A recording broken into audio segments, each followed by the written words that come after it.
Hi everyone, this is Tim from Eterniti Forum with this week's article, Out of This World. So Psalms 24:1 says, "The earth is the Lord's and everything in it. The world and all its people belong to Him." Since it says the world, does this mean there could be other worlds and with human beings or people in it? I always try to look at the motivation of a question to really see what are what are they asking? What is the person asking me? So I kind of broke this down into three different sections. Um, are there planets with life? Are there other beings, i.e. aliens, that we're not aware of? And if there are aliens, what kind of domain slash control does God have over them? So let's deal with, are there life on other planets? In Genesis, God gives an account of creation. Genesis 1:1 says, "In the beginning, God created the heavens and the earth." First, I want to note that earth is kind of distinct. God specifically mentions earth, and he doesn't really mention anywhere else. So it kind of seems as though earth is somewhat unique. Also, in Genesis 2:1, it reads, "So the creation of heaven and earth and everything in them was completed." So this is saying that that's it. God finished his work. He doesn't mention any other worlds in this account. Again, it kind of makes Earth seem unique. Genesis gives an account of God bringing life into existence too, and it doesn't really indicate that he puts life somewhere else. So this kind of leads me to the next question. Are there other beings, like aliens, that we're not aware of? In Genesis, it doesn't really give an indication of this. Again, the Bible does talk about other beings, though. It talks about angels. Angels are created just like mankind was created.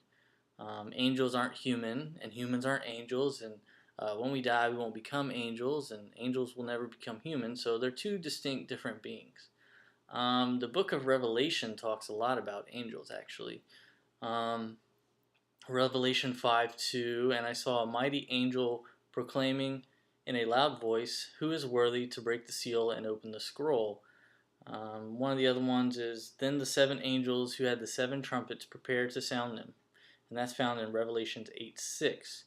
So clearly there are other beings, but it doesn't really say that they're aliens. It does say that we might be unaware of them, though. Hebrews 13:2 says, "Do not forget to show hospitality to strangers, for by doing so, some people have shown hospitality to angels without knowing it." I think we can agree, though, that angels don't really fall into the category of UFOs. So let's address the last question. If there are aliens, let's just say, what kind of domain or control does God have over them? So I want to look back at a verse mentioned in this question, Psalm 24:1. It seems that the implication of the question might be this, that Psalms talks about earth and the world, and that everything on it is in God's control, but since an alien isn't on earth or from earth, would it still be under his control, or would it be out of God's reach? I think this would be kind of an incorrect conclusion, because if there are aliens, then they would have been created. And Colossians 1:16 says, "For by him all things were created in heaven and on earth, visible and invisible, whether thrones or dominions or rulers or authorities, all things were created through him and for him." So if there were aliens or some other kind of being, God created them. The verse says heaven, which encompasses three things: heaven like the sky, heaven like stars, space, outer space, and heaven as in the place where God dwells. The verse also covers everyone and everything on it. Okay? It says all things. So Isaiah 45:9 says, "What sorrow awaits those who argue with their creator? Does a clay pot argue with its maker? Does the clay dispute with the one who shapes it, saying, 'Stop what you are doing'? Does the pot exclaim, 'How clumsy can you be?'"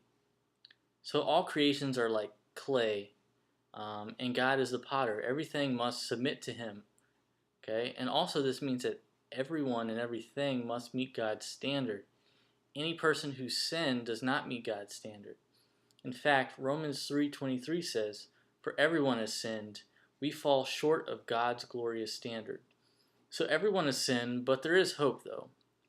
John 3:16 says, "For God so loved the world that he gave his only Son, that whoever believes in him should not perish, but have everlasting life." If you want to know more about this relationship with Christ, just check out my "What Must I Do to Be Saved" section, or message one of our counselors in our chat section. So, angels have to meet God's perfect standard.